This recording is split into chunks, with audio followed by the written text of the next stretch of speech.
समय सतरे समय केते मूल्यवान ना।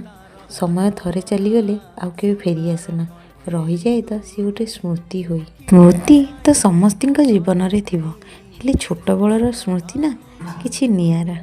भाबिले जेतबेले छोट बळर कथा मने पड़ी जाए ना, ओठरे हस सहित आखिरे उदासी भी पळै आसे।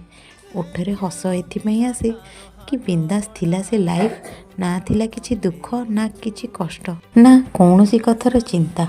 आ आखिरे उदासी एथिपई आसंती कौन पे जानिछंदी, आमे जेते भी चेष्टा करिले केबे आ से छोट बळ को फेरी जाई परिबानी। छोट बळे मिलुथिबा से टंकिकिया बरा पियाजी कथा केते जनकर मने अछि। पाखरे पैसा नथिला सत, किंतु मनरे खुशी बहुत थिला। एबे सेई टंकिकिया बरा पियाजी मोड़ी 5 टंका हे गलानी। पाखरे पैसा अछि किनिबा औसत, हेले मनरे आ से खुशी नाही। हाँ सांग माने मोर ए कथाटा सत ना मिछ कमेंट सेक्शन में जणाइबे निश्चित।